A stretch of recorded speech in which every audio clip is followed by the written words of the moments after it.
Welcome to star 9 news.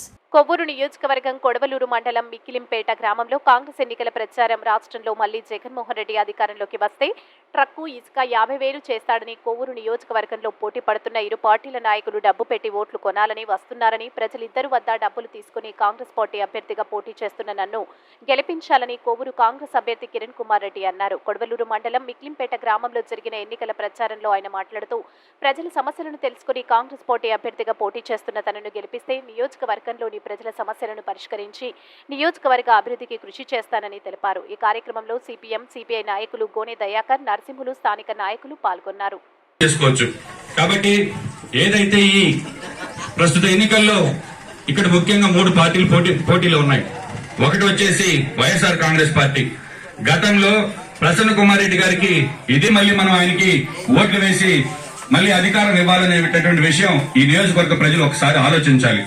అదేవిధంగా తెలుగుదేశం నుంచి వేమిరెడ్డి ప్రశాంత్ రెడ్డి గారు, పాపం ఆమె ఈరోజు తెలుగుదేశం జెండా మహిళ, తెలుగుదేశం కార్యకర్త కాదు, కేవలం వాళ్ళ దగ్గర ఉండేటటువంటి డబ్బును చూసి చంద్రబాబు సీట్ ఇచ్చాడు తప్ప ఆమె మామూలుగా కష్టపడ్డటువంటి వ్యక్తి కాదు. కాబట్టి మీరు ఆమె ఓడిపోయినా కూడా ఏమి ఇబ్బంది లేదు. వాళ్ళ ఆయన వేమిరెడ్డి ప్రభాకర్ రెడ్డి గారు ఇంకో 200 కోట్లు పెట్టి ఇంకో కుర్చీ కొనివ్వగలడు. కాబట్టి పేదవాడిని, మీలో ఒకడిని, గతంలో కొన్ని గ్రామాల సర్పంచ్ గా పనిచేసిన వాడిని, గ్రామ పరిస్థితులు తెలిసిన వాడిగా ఈ రోజు మీ ముందుకొచ్చి కాంగ్రెస్ పార్టీని ఆదరించమని వేడుకుంటున్నాం.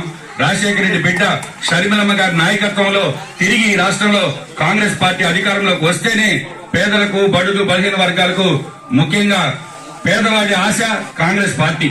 కాబట్టి ఏదైతే మీరు గతంలో ఇందిరమ్మ రాజ్యం చూశారో తిరిగి మళ్ళీ ఆ ఇందిరమ్మ రాజ్యం రావాలంటే అది ఒక్క షర్మిలమ్మతోనే సాధ్యం. రాజశేఖర రెడ్డి గారి బిడ్డ మన కోవూరుకు వచ్చినప్పుడు వేలాదిగా జనం తరలి వచ్చి ఆమెను చూడడానికి ఆ సభ జయప్రదం అయిన తర్వాత రాష్ట్రంలో ఉండేటటువంటి రాజకీయ నాయకులందరూ కూడా ఈ రోజు కోవూరు నియోజకవర్గం వైపు చూస్తున్నారు. కోవూరులో ఏం జరుగుతుంది, కోవూరులో కాంగ్రెస్ సభ ఎందుకంత విజయవంతమైంది, తిరిగి కాంగ్రెస్ ఎందుకు కోవూరు ప్రజలు ఆదరిస్తున్నారు అనేటటువంటి